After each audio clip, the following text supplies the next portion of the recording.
Bismillah ar-Rahman ar-Rahim. Liaison par nucléon et la stabilité d'un noyau. On rappelle que l'énergie de liaison EL d'un noyau XZA est donnée par la relation EL égale delta M C carré. Ou les défauts de masse delta M, voilà la relation, la fameuse relation du défaut de masse delta M.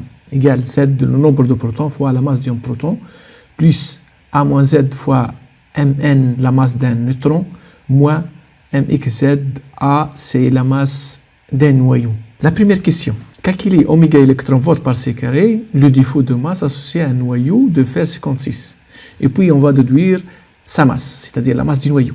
On va donc calculer le défaut de masse. On a l'énergie de liaison EL égale delta M C carré, et l'énergie de liaison du fer 56 égale 492 mégaélectron-volt. Delta M égale EL sur C carré, qui est égal 492 mégaélectron-volts par C au carré, qui est égal 492 mégaélectron-volts par C au carré. Delta M égale donc 492 mégaélectron-volts par C au carré. On va passer donc à la deuxième partie de la question. On déduire la masse du fer 56. On a la relation de delta M égale Z, le nombre de protons fois la masse d'un proton, plus le nombre de neutrons, c'est A moins Z fois la masse Mn, la masse d'un neutron, moins la masse du noyau de fer 56. Donc on va déduire donc M, la masse du noyau du fer 56, qui est égal donc Z MP plus A moins Z fois Mn moins delta M. Voilà. Qui est égal Z qui est égal à, donc, c'est 26. 26 fois la masse MP plus A, c'est 56 moins 26 fois la masse Mn d'un neutron moins delta M, bien sûr, associé au fer 56. Qui est égal donc 26 fois MP plus 30 fois Mn moins delta M. MF56 donc égale 26 fois la masse d'un proton, c'est 1,0728 U, unité de masse atomique, plus 30 fois la masse d'un neutron en unité de masse atomique, moins 492 mégaélectron-volts par C carré.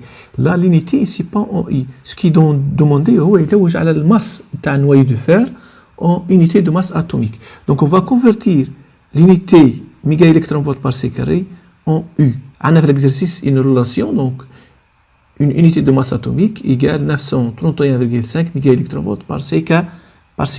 Donc باش نستغلوا هذه الرelation هذه. Donc on a une unité de masse atomique égale 931,5 mégaélectron-volt par C carré. Mégaélectron-volt par C carré. À quoi égal؟ باش كنعوضوها في الرولاسيون هنا نعوضوه بالقيمه نتاعتها اون اي كي تيجال U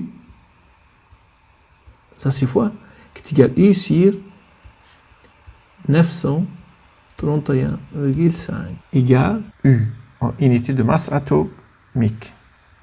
Donc on va la remplacer là. 26 fois 1,0720 U plus 30 sur le nombre de neutrons fois 1,00867 U moins 0,50818 U. Après tout calcul fait, donc on trouve donc c'est 55,9 U.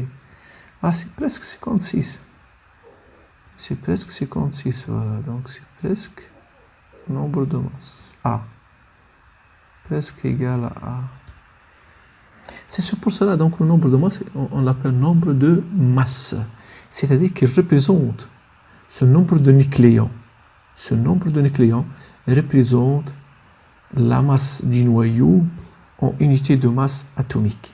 On passe maintenant à la question numéro 2. Complétez le tableau de la figure 2 de la page 5 sur 5 à remplir par le candidat et à remettre avec la copie. Voilà donc le tableau, il est là, donc on a ramené le tableau ici avec l'exercice.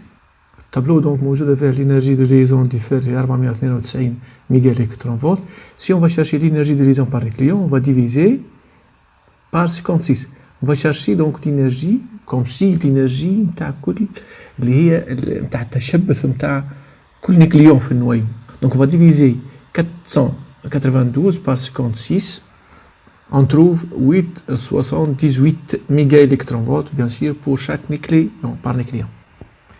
Là, بالنسبة للcuivre 60, donc pour déterminer l'énergie de liaison totale, on va multiplier 875 fois 60. On trouve 525 mégaélectronvolts. بالنسبة للبولونيوم 210, عندي l'énergie de liaison du noyau c'est 1648,5 mégaélectronvolts. On va le diviser par 210 pour avoir donc l'énergie de liaison pour chaque nucléon. On trouve 7,85. On passe maintenant à la question numéro 3. Comparer la stabilité des trois noyaux indiqués dans ce tableau. Bien sûr, pour comparer la stabilité, on va comparer l'énergie de liaison par nucléon et non pas l'énergie de liaison. Question 3. نشوف l'énergie. On a l'énergie de liaison par nucléon تاع البولونيوم 210 أقل من l'énergie voilà 7,85 أقل من l'énergie de liaison par nucléon du cuivre 60 29 اللي يبداو لها 8,75 donc أقل من 8,78 donc c'est inférieur à l'énergie de liaison par nucléon du fer 56. Donc نلاحظوا l'énergie de liaison par nucléon بالنسبة للفير أكبر من l'énergie de liaison du cuivre 60 اللي يبداو لها أكبر من l'énergie de liaison du polonium. وهذا يبين إنه الفير اللي plus stable que le cuivre qui est à son tour plus stable que le polonium. On va faire une échelle stabilité croissante. On va trouver que le plus stable c'est le fer 56 et là on trouve donc le cuivre 60 et finalement donc le noyau le moins stable c'est le polonium 210. Voilà هذا هو donc بالنسبة la stabilité تعتمد على l'énergie de liaison par nucléon et non pas l'énergie de liaison du noyau. خاطر l'énergie de liaison par nucléon وكأنها تعطيك القدرة أو الطاقة اللي تشبث بها كل نيكليون في النواة. دونك وكأنه هي النصيب لينرجي دو ليزون بار نيكليون وكأنه هي النصيب تاع كل نيكليون اللي تشبث بها في النواة. فوالا هذا هو الاكزرسيس وإن شاء الله نزيد نصلحوا اكزرسيسات جديدة إن شاء الله في القريب العاجل. Si vous avez des questions, n'hésitez pas de les poser juste en bas de la vidéo.